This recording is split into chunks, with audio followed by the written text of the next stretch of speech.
All right, we've got at least 14 people here, so I'm going to get started. So if you guys want to follow along, go to simplepassivecashflow.com/2019-launch. I'll kind of be going through the program there. Also, if you want to, there's a little editable sheet at Simple Passive Cash Flow Launch Your Goals worksheet. The link should be on this on the info page. See, here is this editable worksheet to follow along. So it's going to have it's going to be the worksheet for what we're going to be talking about today. If you want to do it anonymously and kind of put yourself out there, make up a fake screen name here and type your information in as you move along down the flow sheet.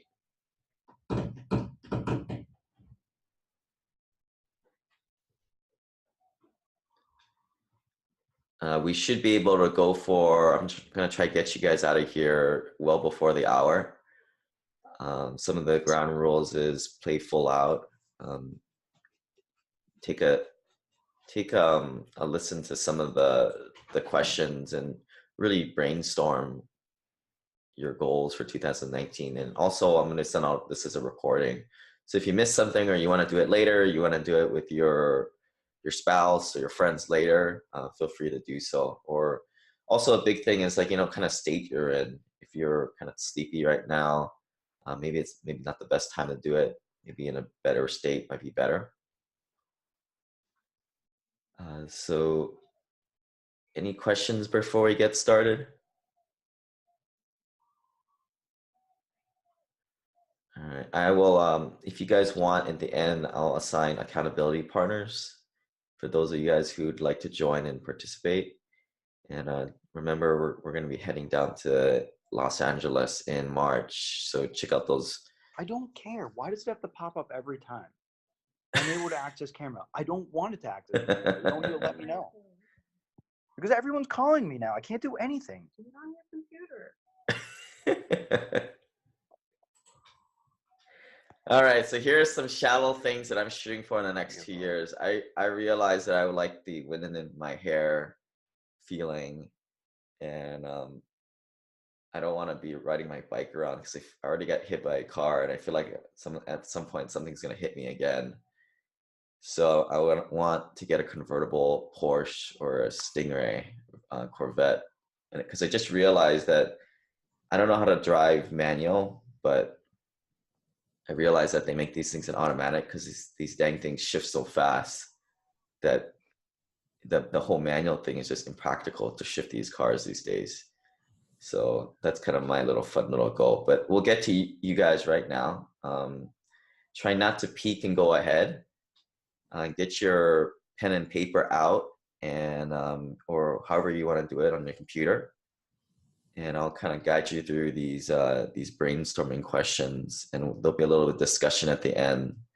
And I'd like to kind of call on you guys to kind of, if you guys want to blurt something out, it might get the other folks' juices flowing too. So first thing to do here, what are the 5 things you accomplished in 2018 that you're most proud of? I'll set the clock here for about a minute and then we'll move on.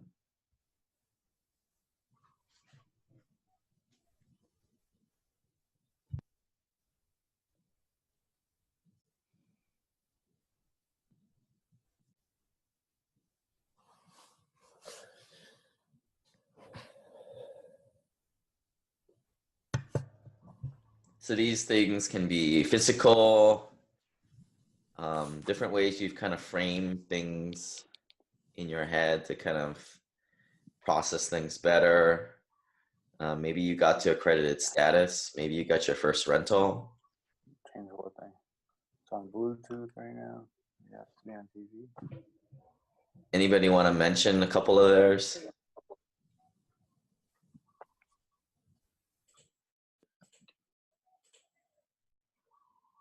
I can name mine. I have 2 that's pretty substantial. Lost 15 pounds and kept it off. I got another 5 to go, but I guess that's later. And then also Took CAPS class, which was pretty big. Cool. So one thing that, you know, this is That's a little bit out there, out of your comfort zone for sure, is to either record yourself or just on video, talking to yourself in third person, kind of recapping, hey, you know, you kind of list out those 5 things and you say to yourself, hey, good job, myself in third person. You know, here's what we did in 2018. Did a great job. You never have to share it with anybody, but you know, whenever you kind of go through those low motivational spots or you kind of get a little overwhelmed in 2019, you can kind of review it. So that's a little hack there.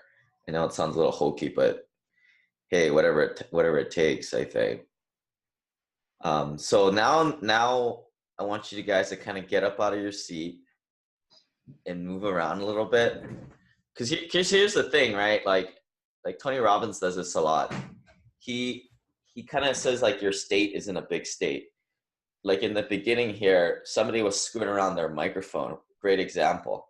Not a good state, right? You're pissed off. You're kind of in that frontal cortex. You know, get up, do some push-ups, jumping jacks, squats, do something, move around, right? It just kind of gets you moving.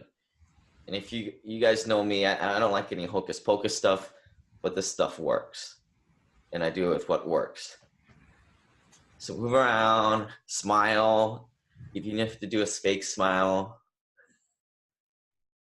have some fun, get back in your chair, and we'll do this one more time.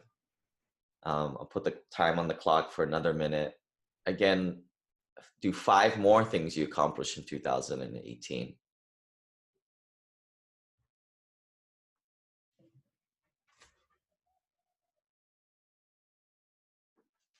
Did you reconnect with somebody, an old friend that you kind of lost contact? Did you go through a big move? Finish a program? Got your LLC finally set up? Sold some properties?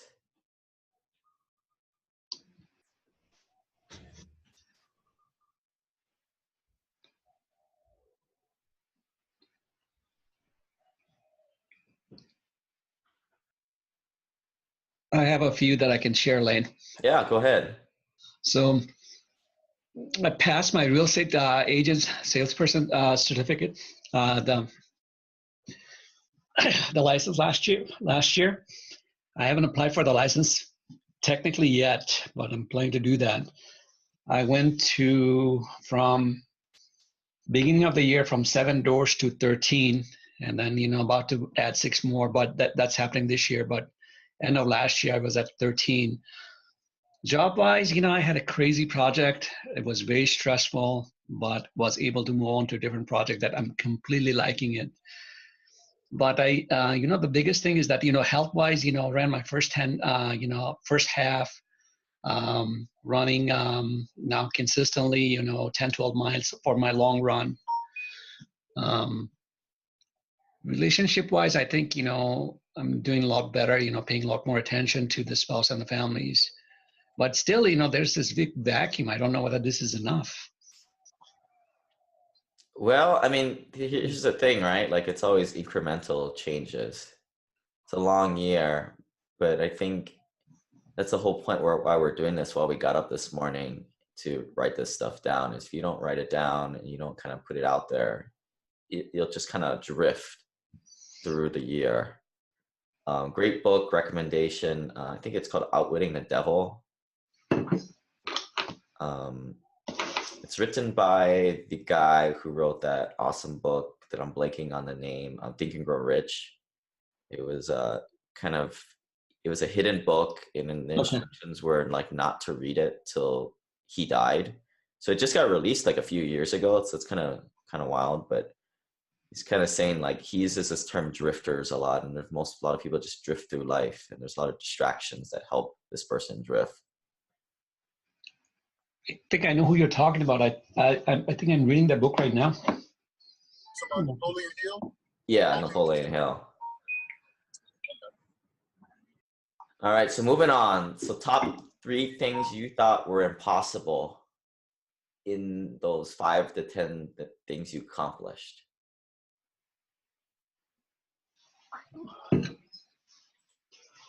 And again, if you guys want, I know no one started it, but there's that online worksheet here that you can use to anonymously type out what you're doing. A lot of different thoughts in terms of, do you put your goals out there? Do you tell your friends? I think most people will say to tell the world because you kind of put yourself out there. That's why I did the book club because I needed to read that dang book before I talked to Tom Rewright in a month. So that's why I put that, I put it out there that I had to read it as a little goal because I know how I work. But some people say it maybe works against you. I've heard like you kind of think about it in your head that you've accomplished it, so you stop working at it. I don't know what works. Try and figure something out for yourself, I guess.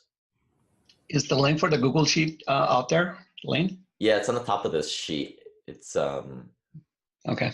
It's here. Here's the editable worksheet to follow along. Like, Gotcha.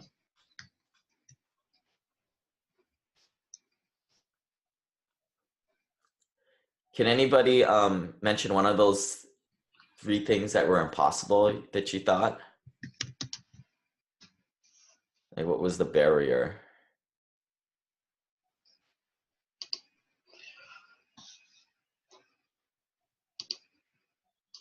I'll go. I mean, one thing I thought I was trying to get over. Could you share the link to that again? Yeah, so if you go into the chat box, I'll put it in there. Cool. There it is. So for me, I was trying to do a deal where I got over $1 million in investor capital come in. So that one, I remember thinking about this in January of last year, sitting there, and I was like, "Whoa, that's pretty daunting. It's like impossible." I mean, it was kind of there. It wasn't like me running like a 7-minute mile or 8-minute mile or something like that, but it was like definitely like makes me feel a little comfortable.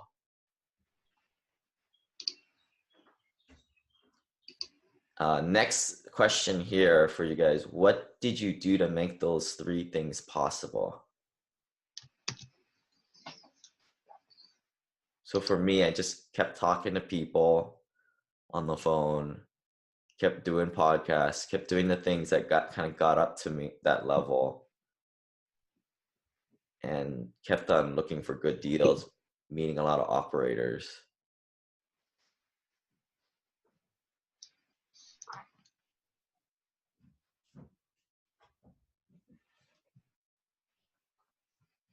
Take a few more seconds here.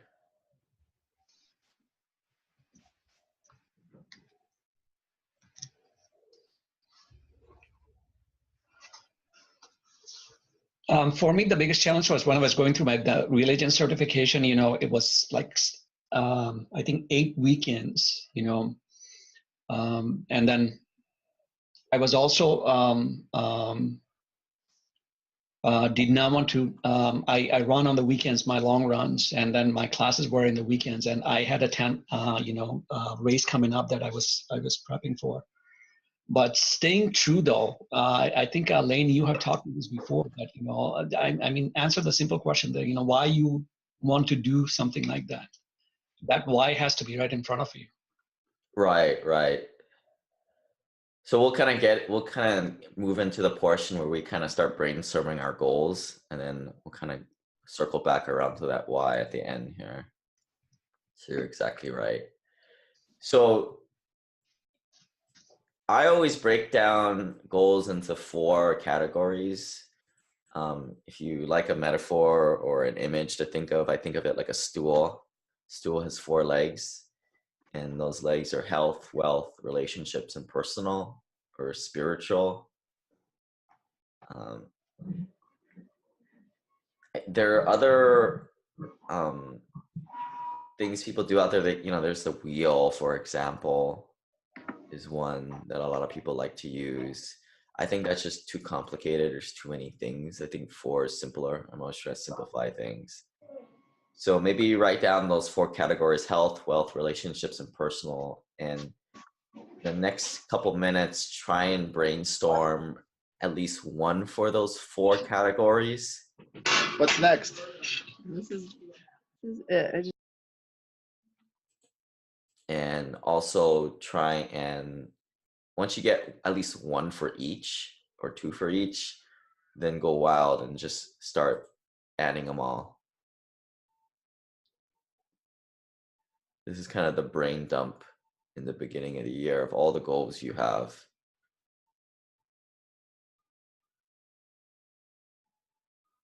And I would also recommend like kind of reviewing this, coming back and reviewing this goal list from time to time.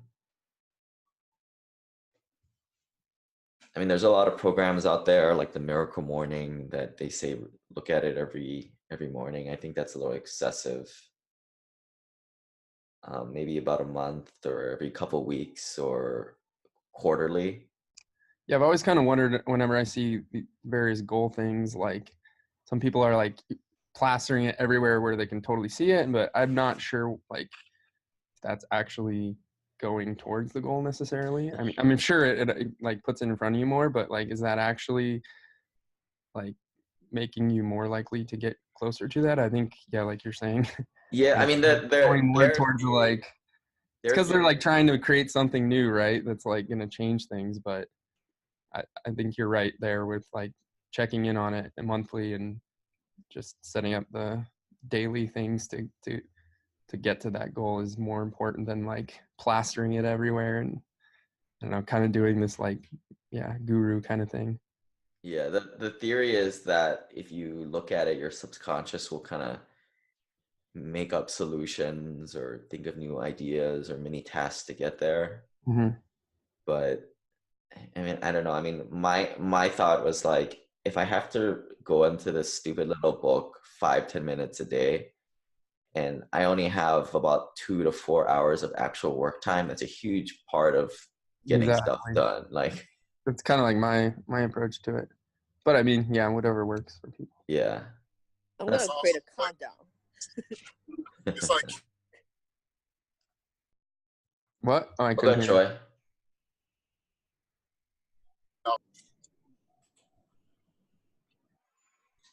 So right now, you guys should have at least 1 goal for each of those 4 categories. Try and have a few more.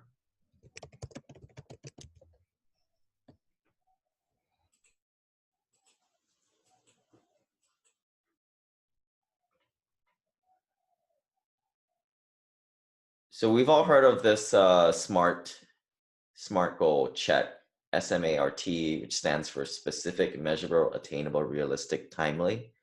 Go down the 5 components and just do a spot check on your goals. Is it specific enough? Or is it just general? Is it measurable? Am I just going to lose weight? No, there needs to be like a measurable thing, like 13.5 pounds or something like that. Is it attainable? I'm not going to wake up tomorrow and dunk a basketball. That's just not going to happen. Realistic too. And is it timely? There needs to be a time component to that. Oh, we're going to do a deal next year or whenever. No, there needs to be we need to do a deal before the end of the year or February next year or something like that.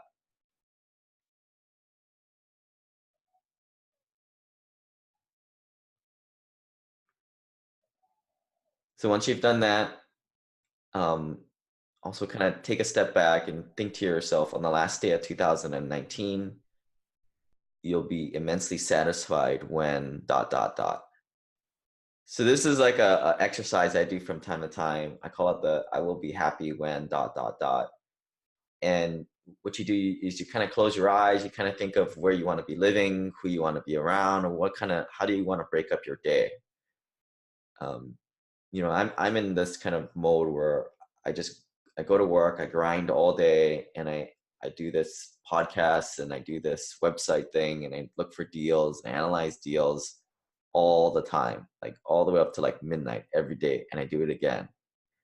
So for me, it's kind of like, if I were to take a step back, do I really want to be doing this stuff? It's like, no, I don't. Like, this is not my ideal lifestyle, but it's the means to get there. But at what point do I start to change things? But at least I start to brainstorm how I want to do my lifestyle design.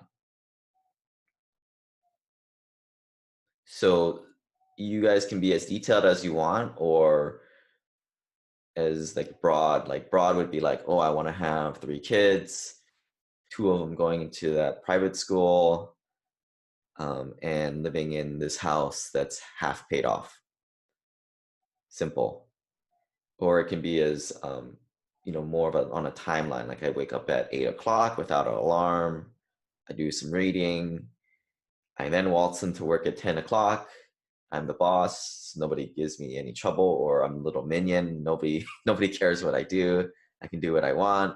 I can play on my phone, have some lunch with coworkers, look up some properties, come home at 4 o'clock, take my kids to baseball, have a nice healthy meal, go to work out, and do whatever you guys like to do.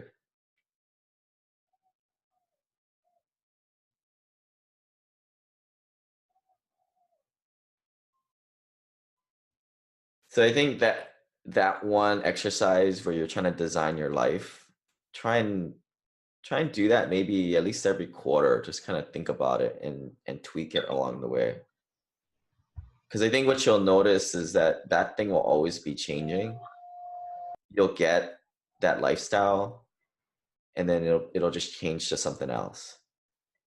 And using foresight as using hindsight as foresight, personally, I always see like it as a journey, that it's always going to be the climb or the chase. So you might as well get comfortable in that climb or chase mode, and not freak out that the goal is ahead and you're trying to grind to get there.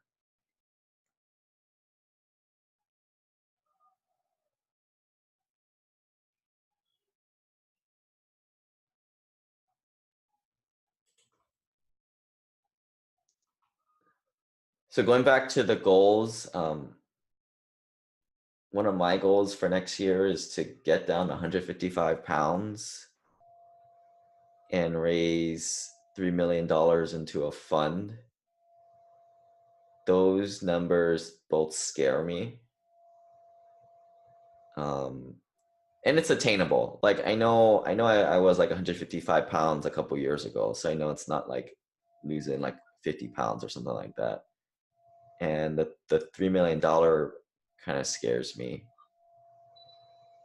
But I think I can get there. It's out there for me for sure. And I'll say, if it doesn't scare you a bit, it's not high enough for you. So does anybody have any goal that they kind of want to put out there, get some feedback on? I have one. Yeah, go ahead. So for the last day of 2019, what I wrote down is that I'll be immensely satisfied if I pay off $103,000 that I have in HELOC, because that makes my wife very uncomfortable. I use the HELOC obviously to buy investment properties.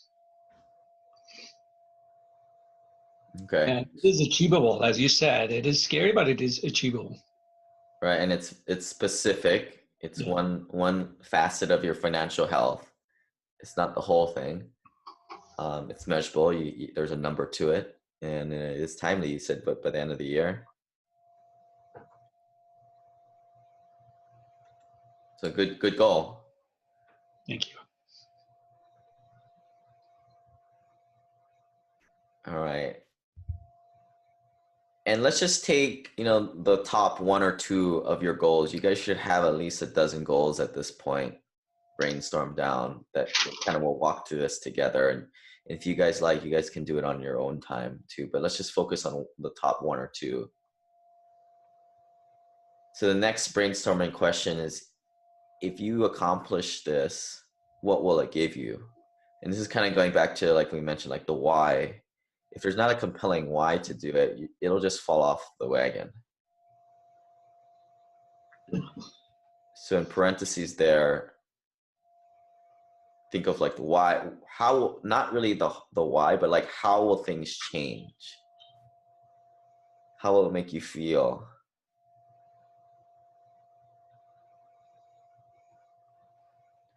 Jason, you there? You wanna say something?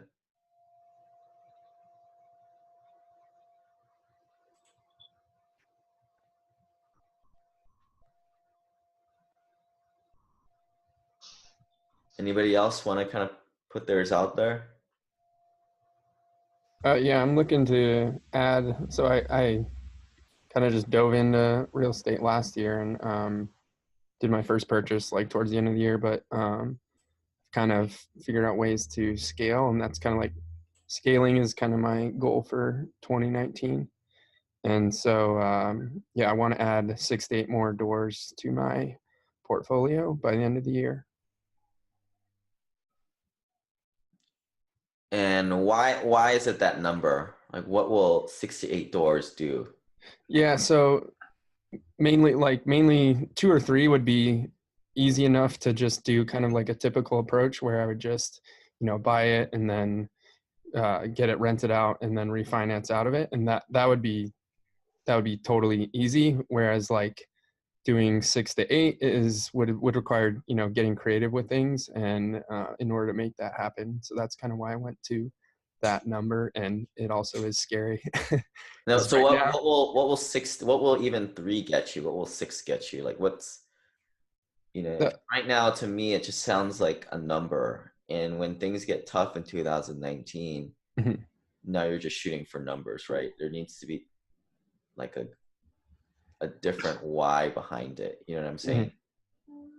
Yeah, I mean the end goal is ultimately cash flow. So Right. And how much cash flow will that bring you?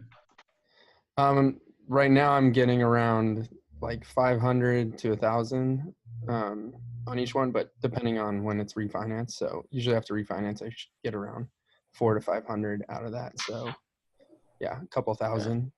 So this is a big problem for a lot of the more high income earners, like my doctors and lawyers. They'll have a goal like that, but that'll equate to what, like $1,000 or whatever, and quite frankly, their lives will not change one bit. Yeah. And for them, it's a very weak why, which is a reason why I think a lot of them, most people won't get them, right? I mean, we're talking batting averages here for you guys, if you guys don't strategically hit these goals. And I'm not saying that to discourage you guys. If you guys think you guys are better than that, your goal is probably too small. It's not scary enough. Yeah, I'm a big fan of the big, hairy, audacious goals. I don't know if any of y'all have read 10X, but I like to aim big, and even if I miss, my life should be quite a bit better than it was at the start of the year, assuming I make significant progress towards those goals. Right. So Ross, the challenge is like, you need to think how your life will change. If not, like, you're telling yourself kind of a lie right now, because if your life won't change, it's really doesn't really mean anything to you, right? It's just a number. I guess the thought process is that is something that would be definitely challenging but realistic to do in 1 year, and then doing that several years in a row would make a difference, right? And so that's kind of was like the mindset behind it. But I totally agree with what you're saying as well. And I think I know your personality a little bit. You're kind of a grinder, so you definitely can put your head down and say, this is just a one goal to the next 5 years. I'm going to do the same thing, right? But I think most people aren't like that, or at some point, even the best of us kind of fall off that wagon. So try and find like like how will, if you knocked it out of the park in 2019, how will your life change? Like, what kind will you buy yourself a nice little reward, if anything, right? Like that's why I have that whimsical. Buy a house out here in California. Yeah, well, that's not attainable. Sorry. Yeah, seriously. But like, for me, it's like buy something whimsical, like lease a $700 a month Porsche, right? That's not that hard, right? Yeah. Something Yeah. if Well, I do and everything I should be able to afford that. yeah, and I also agree with what you were saying earlier with like as a software engineer out here, it's yes, adding 6 doors worth of cash flow is like a drop in the bucket, but I guess it's towards the passive it's towards the passive cash flow, right now. And so that was kind of more of the goal there, but I definitely agree with you guys there. So Yeah, we're gonna it's have kind of to like rethink this though.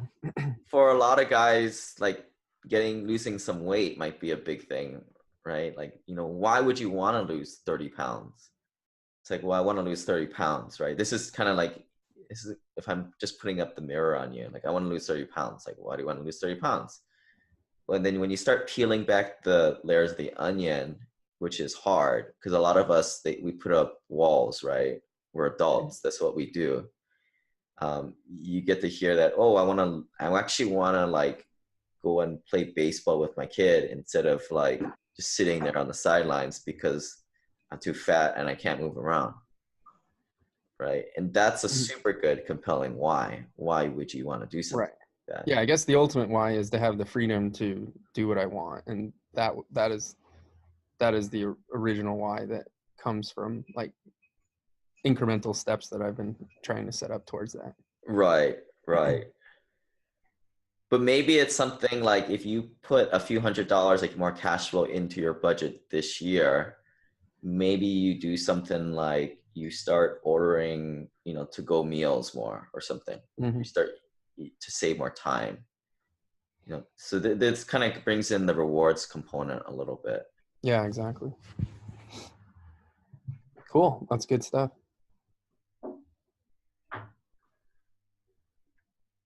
Like for me, on the health side, I am. Yeah, go ahead. So I've done like bodybuilding and stuff in the past, and want to get back towards that. But I've also been focusing on doing a couple different races, and it started that last year again. But I want to actually place in the top 3 for my age group for one of the Spartan races that I'm doing this year. So that's another goal. And that's the why behind that is because I love the feeling, of winning, and then also just the accomplishment that comes with that. Right. Pushing myself at an extreme level. They have Spartan races in Hawaii, by the way? They do, but it got canceled last year because this Hurricane Lane came through. Shame on you, Lane. Yeah. It just gave everybody too much of a ruckus over there. Gave everybody the day off, and there wasn't really any rain.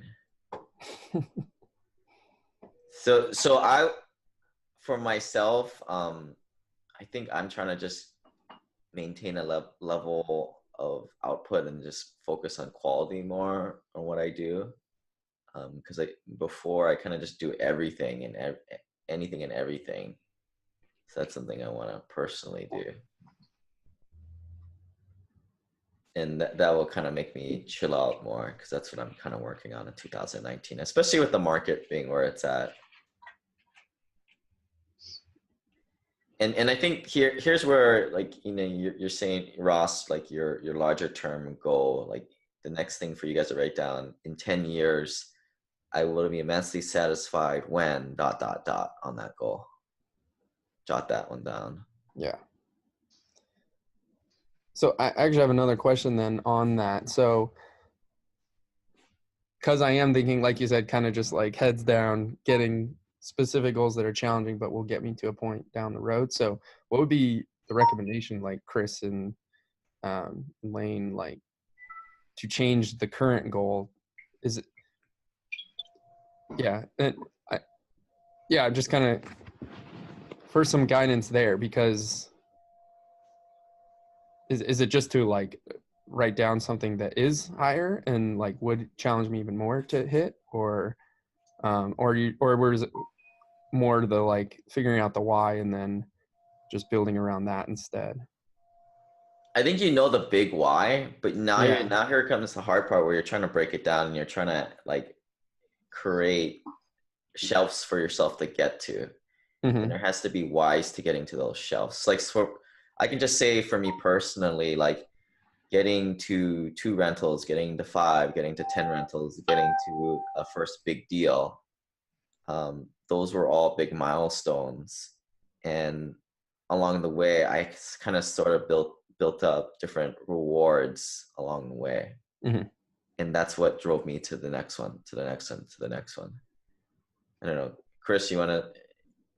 Yeah, so I came from a corporate culture and big and smart goals, and I think there's a lot of rationale to them. And lately, I've started, I would say maybe making them not quite as realistic. Mm-hmm. And again, I think it's the Grant Cardone influence, and I think the next book was really instrumental to me. So I'm building these big, hairy, audacious goals that look like a stretch, but keep me motivated, because the worst thing that can happen you want is to set a realistic goal and to hit it and then think like, okay, well, how did it change things, or could I have done more? It's like somebody, a friend of mine posted on his Facebook recently, like, who's ready to crush their goals in 2019? I go, not me, because if you're ready to crush your goals already, you're sandbagging. Yeah. And so, I have a goal right now is like to build 1,000 agents on my real estate team by the end of this year. I have 200 right now, and it's pretty big. It's going to be a stretch. It's still attainable, but it's going to take a lot of work. Mm-hmm. But it will keep me motivated as hell throughout this entire year. And I think that's attainable for Chris. I think what I see a lot of times when I have these intro calls with people, they'll say, "Oh, I want 1,000 units." I'm like, "What the heck do you want 1,000 units? You ain't got one, Yeah. Like, I guess that's kind of where my head process was there. But yeah, I think it does need to be a little bit more audacious for sure. I'll tell you what, I started investing in multifamily. My first one was in June of 2014. And when I started, I just had $50,000 to invest. I put it in there. My next two were at the beginning of 2015. I borrowed $150,000 from a HELOC. I invested $75,000 into 2 more, and that was all I had tapped out. And so now here it is, 4.5 years later, and I think I'm in 22 different apartment complexes. So it can awesome. multiply, and if you would have told me back then that I should aim for 22, I would have said, no way. But, it just through a lot of focus and keeping it and finding out ways to creatively finance some of these things, it's really paid off. so we got a quote for you guys from Tony Robbins, and this is probably one of his top 5 for sure. He says, "We overestimate what we can do in 1 year and underestimate what we can do in 10 years. That's a great one. Really is. So I look back in 2018, and that was a big year for me for sure. I think I did like 8 deals, or at least. And it doesn't seem like too much in the whole grand scheme of things. But when I look at what I did in the last, I started this podcast in 2016, met a bunch of new people, and then, just how more and more people are coming in every day.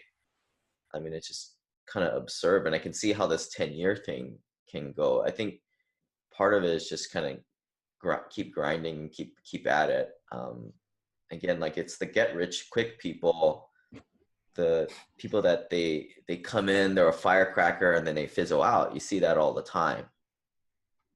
Yeah, I think one reason probably people underestimate what they can do in 10 years is they probably think in terms of the sum of 10 years of efforts, but they fail to take into account the compounding. Compounding, yeah. I guess that's kind of what I was going with that, is that like last year I did 1, this year I want to do 10, and then, kind of a thing.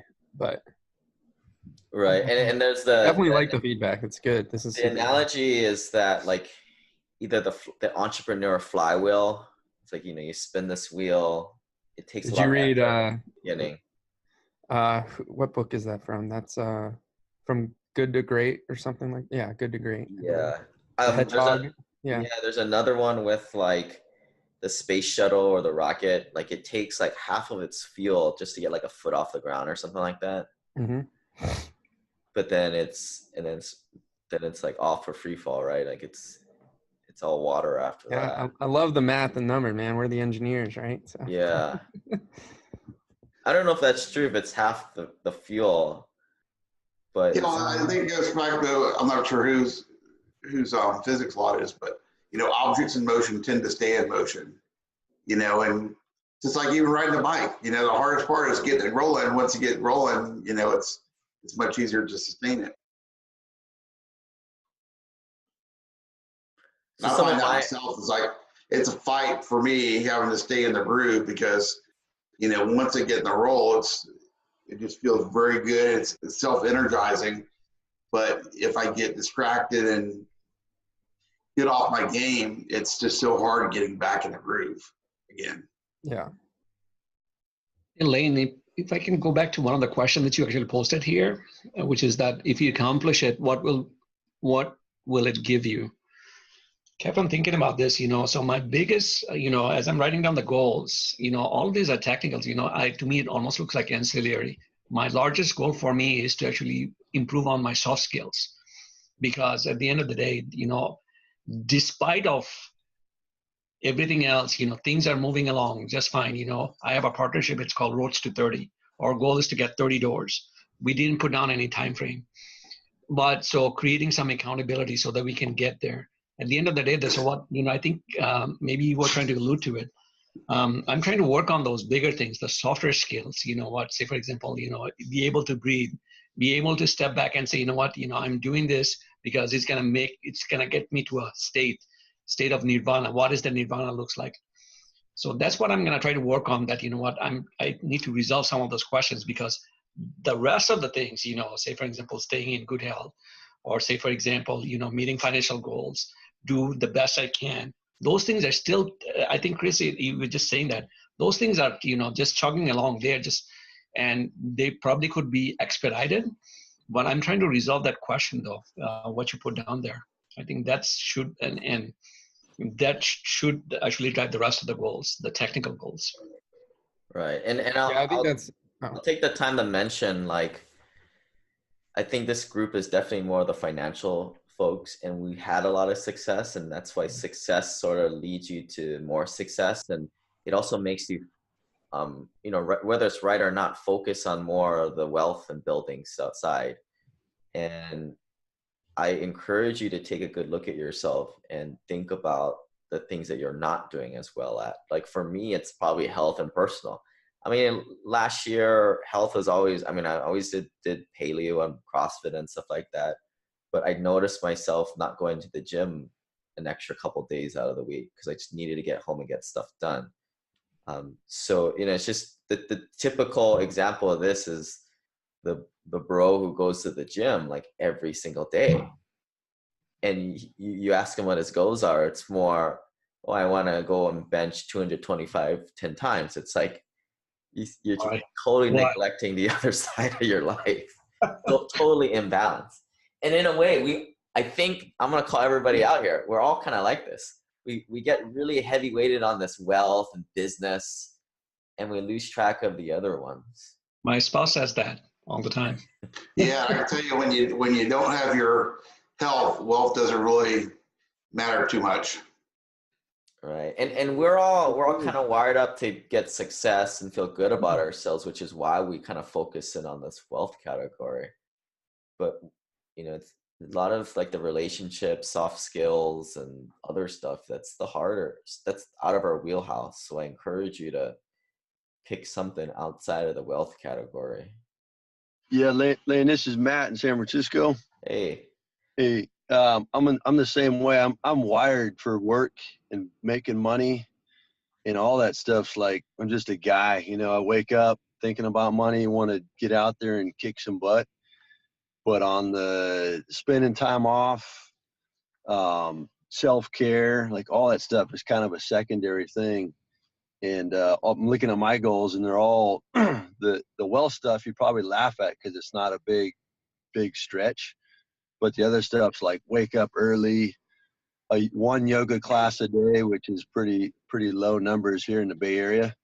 And then there's stuff like a couple days off too. I don't know if you like Dan Sullivan, the strategic coach. He's all about taking days off and just going and being a stoic and trying to just get some free time to let your entrepreneurial brain figure out what the next move is, you know, and just shutting it down for a couple of days. He's real big on that, and then you're more productive when you come back. Right. So again, another example, you know, the yoga type people, and you know, I've gone on one date with a lot of these kind of folks. Their goal is a lot like, I want to, you know, chill out and be more spiritual, but it's like, you guys are already having that, right? Like you get one-sided into what you're doing. So again, I urge the group to kind of get off of the wealth building thing and try and focus on something else, at least for one of their goals. And it's also a good time. And I mean, if you guys haven't noticed, 2019, the 2 and the 10 year has inverted the treasury. And then in the next hour, if you guys want to stay tuned to the end, I'll do my investor quarterly report. You know, it's going to be another hour of content. But I mean, it's a good time to kind of take some focus, take some gas off of the investing side, be more selective, just chill out and stop doing transactions. And sorry, that's not what you want to hear, Ross, but you probably still have to put the foot to the gas pedal. But for a lot of us, me included, I'm maybe taking some chips off the table, going to less riskier deals. Mm-hmm. Yeah, I can tell you my perspective is, you know, markets are very fully priced. We're seeing some softening, but I think it's more of a seller's market. So, you know, proceeds from the last deal I had, I used to deleverage a bit. Yeah. And I still need to make some investments, especially my retirement funds, because I can't do much else with them. But I'm looking at more deals and taking more time, being very much more selective about it. I'm not in as much of a rush as I was in the past. All right. So moving on, we're kind of getting low on time here. Jot down 5 things you did not accomplish in 2018. Maybe get a little mad here, put a frown face on. Things you did not accomplish in 2018.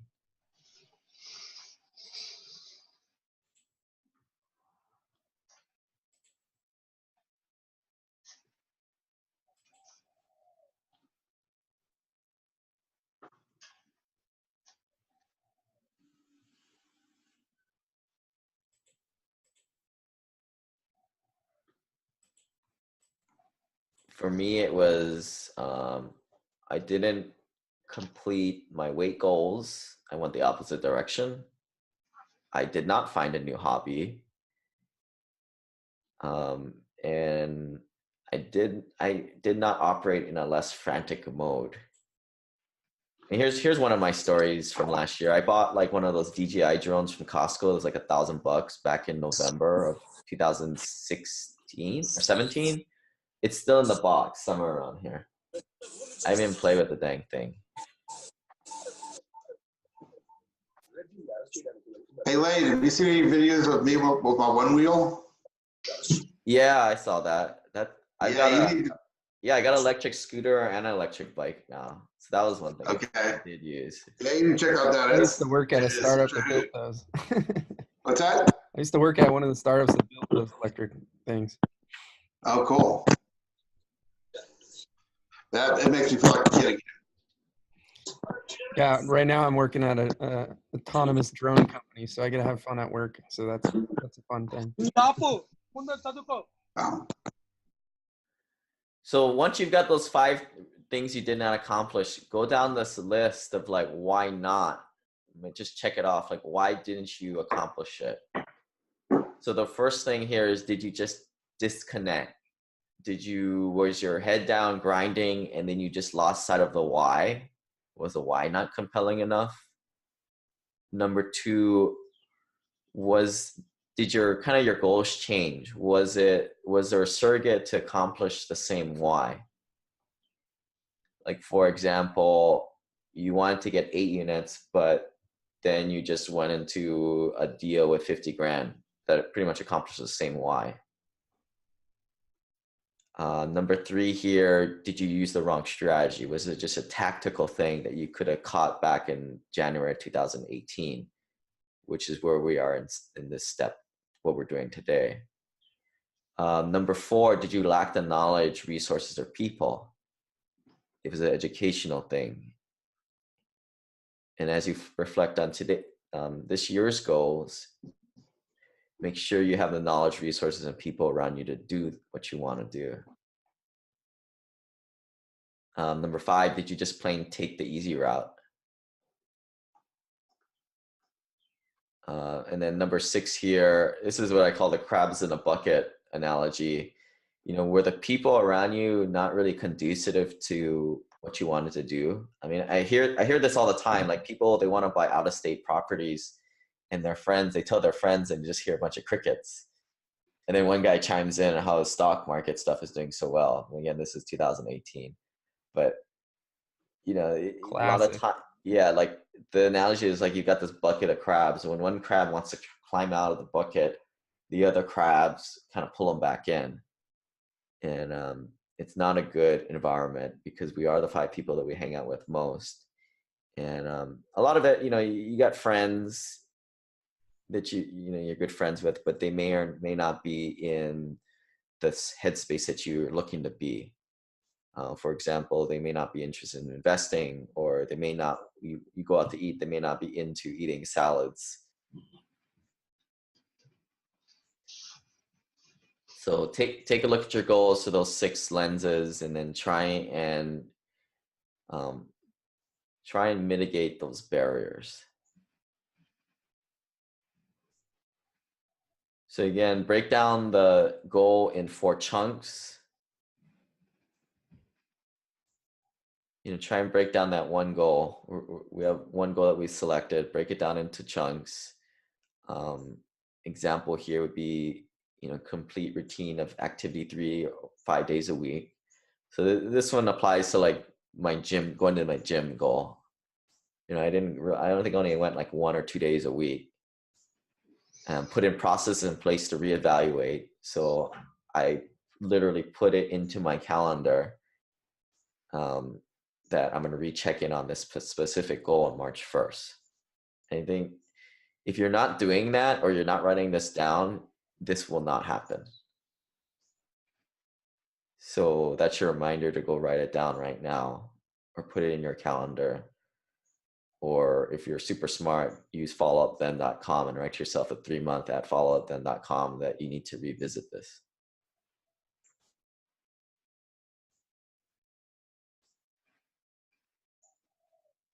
And then also put in different mitigation measures. Like if you're not hitting your goals or you're not on track, to what else things to do. Like if I'm not on my goals to lose the certain amount of weight, well, then I'm going to put in a 4th or 5th day of activity. Or if I'm not hitting my goals of finding investment deals, now I have to wake up at 5 o'clock in the morning because I don't like doing that, but I'm going to do it.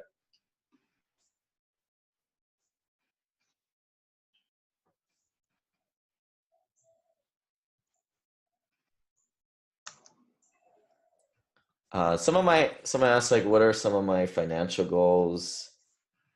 I definitely want to do a lot less deals. I want to get out of multifamily a little bit and do more self-storage and mobile home parks. And part of that is just because, like I said, the market's going a little bit too hot. And I want to take some chips off the table in terms of my intention. But I still want to be fully into the market. I want to be fully invested, but in cash flowing deals. Because the way I see it, if it's cash flowing 8 to 10%, well, in a recession, maybe it goes down to 5, and in the asset, we just hold on to the asset.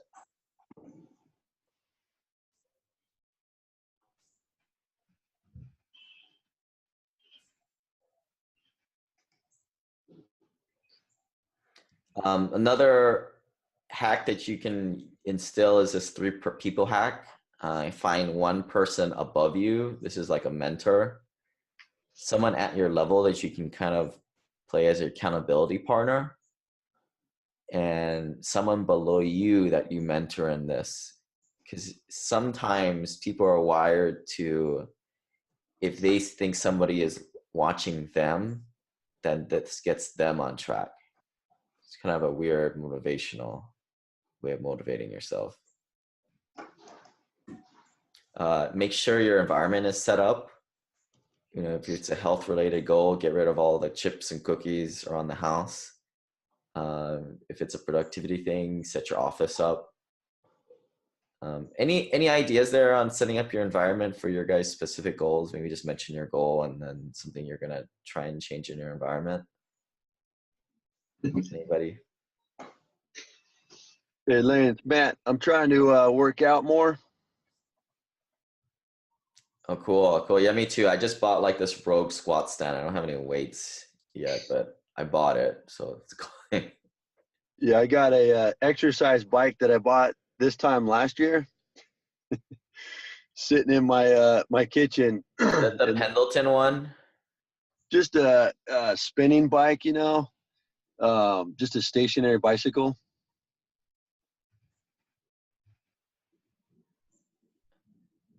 And maybe set up like a time that you do that every week or whatever. Put it in your calendar. Yeah, that's one of my goals is 3 times a week, and mostly because when I'm older, I want to be able to hang with my kids. I got a 3 and a 5-year-old daughter, and I don't want to be this wealthy old dude that can't even walk up the stairs. You want to be this cool, lean, spandex wearing machine. Yeah. That guy. When everybody teases him, but secretly they're jealous of him. Yeah, when some guy answers the door to date my daughters in like 15 years, I want to be like the Hulk. Yeah. What? You want to take my daughter out? All right, come on inside, son. For health goals, I think, the biggest thing I would say is that especially the diet goals has to be shared within the family. Because we ran into that, both me and my spouse, we had different diet goals, and it was a chaos. Right, and that goes into the crabs in a bucket barrier there. Yeah. The big thing that made a difference on my health goals was switching to a morning routine there. Because I used to always go after work or whatever, but then once I switched to startups and then also doing my own startup outside of a startup, just the time at night was just not going to happen. In college, I could do that, but working out at like 10 or 11 at night just doesn't happen. And I'm not a morning guy, but moving it to, just getting up real early and then going in the morning, then you're done. That was a big difference for letting me do it every day. Yeah, so I'm not a morning person either. And one thing I've been trying to do is like I write down one goal for each, or at least try and make a couple goals of big things that I want to get done the next day. Like, record this podcast or edit this podcast, for example, something tedious that I put off because it's a pain to do. And if I don't get it done that day, I have this slot in the morning where I will get it done. So it's kind of a little reward because I like to sleep in. So if I don't get it done in the day, then it will get done in the morning. So that's something I do. I think something that I don't do that sounds like a good thing is like some sort of reward program, like kind of like what you were saying earlier, like what's something little you can add, like you said, like the car, right? Or something like that. But I think that is something interesting that I've never done. Cause kind of like you said, I'm just I like just grind it out and like just hit objective kind of a mindset. But I think long-term, like you got to do some more there, and that's an interesting strategy I haven't done, and I got to figure out how to do that better. Yeah, you have to reward yourself along the way to really keep you motivated and going. Yeah. Think of it as it's a journey, not a destination. So, set some gates to where you accomplish something you feel good about, and give yourself a pat on the back, a reward for it. Yeah. Yeah. So, because going back to the whole, like, I'll be happy when ... Like, right. Realize is, those goals like if you never get to the happy and you're always just doing the goals, like then what's the point? Yeah. Right? And that's just how it is. There always will be goals. There'll always be things to do. Mm-hmm. Yeah, I'd say too on that journey, Lane, I have I got the kids, and I can't believe how fast they've grown, and not not to pound on that too much, but they grow up so quick. If I just work 6 or 7 days a week, it's like all of a sudden you got these little 5-year-olds, and having kids has definitely made me think I got to enjoy every moment. I know some of you guys don't have kids yet, or they're bigger, but that's definitely a big lesson that kids teach us is just being in the moment, because they grow up so fast. Yeah, time is our only non-replenishable commodity. Yeah, that's right. And this is just an observation from people that are in my group. Like you guys are either typically younger than 30 or older than 35. Like there's a gap there because you guys had kids and then everything stops. Yes. Time goes away. Totally. So, we mentioned rewards. Any other rewards people are looking to buy themselves this year? You want to just blurt it out? Retire. All right. Yeah, I mean, I'm motivated that way too. I don't want to really work, even though work's not that bad. I'll admit. But A trip to Hawaii. I'm with you on that. I'm going. see you in July. Yeah. Write it off. Visit Lane. Yeah, I'm actually doing a lot of travel this year, and that's one thing that keeps me motivated and everything. Just to be able to buy back my time so I can travel. Go where I want, when I want, with who I want. And I've kind of gotten away from the drive towards material goods. I've had all that in the past, and I'm now focusing more on just experiences. And but that's my primary focus.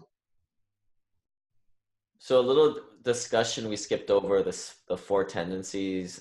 There's a book by Gretchen Rubin. She talks about 4 different types of people. We all kind of fall into these 4: upholders, rebels, questioners, obligers. You got to figure out what you are. You can go to their website, take your little quiz, and figure out what you are. But me personally, I'm a questioner. I always question, like, why? Why are we doing that? Why did they do that? That's stupid. Why?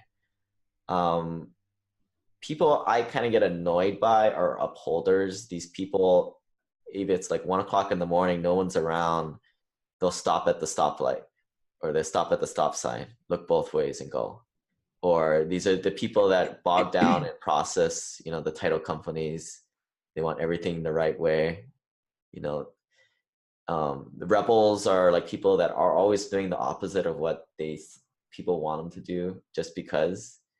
And obligers are people who oblige to other people's needs. They put other people's needs in front of theirs, whether it's a altruistic thing or they just they want to be popular in other eyes of people, for whatever it is. But people are wired different ways, so trying to figure out who you are, because each of these 4 tendencies has different ways to motivate and achieve goals. So for example, the questioner, me, if you ask why a lot, which I think a lot of you guys are here, which is why, you're like, why do I have to work 40 years at a job? Why can't, there has to be a better way than investing in the stock market with big risk.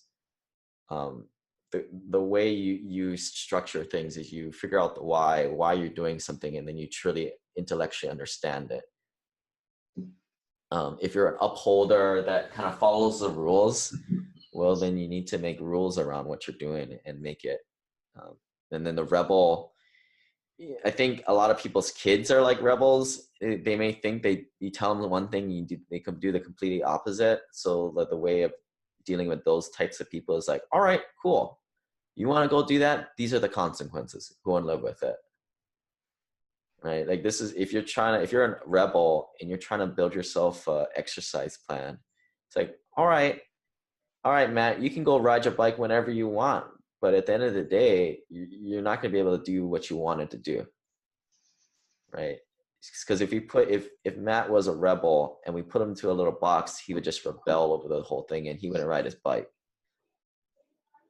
And then the obliger is the person that is externally motivated. So that person, they want others people to be happy. So that in that goal, it's more about, oh, you're going to let other people down. That's how you want to think of your goals. So it's another lens of attacking your goals. Any questions on that one? I know it's kind of a newer concept. I kind of like it a lot. What if you're all of those? Well, if you're all of them, and then you need to pick which one you have more of affinity towards, because you can't be all of them, because they're a little bit. I think the rebel and the upholder are definitely opposites. I guess it all depends on the situation. Right, situational. My wife, I'm the obliger. At work, I'm the rebel. I call the shots. Yeah, I can already I can tell that first time I talk to you. Yeah. It's I'm everything. That's a good way of looking at it, though. Thank you. So taking action is the next part of the goals. You just got to take action. I'm not going to beat that one to death. Take the time today to schedule stuff into your calendar, and maybe think about maybe making it not recurring, because then it won't be special. Again, schedule in those times where you're going to have those big goals reviewed. And most people, if you guys are interested in getting an accountability partner, type it in, say in the group chat there, and I'll set you guys up with somebody, and we'll see if we get enough of people. But I wanted to make it for the people who joined in on the live call. So just type in or shoot me an email later on.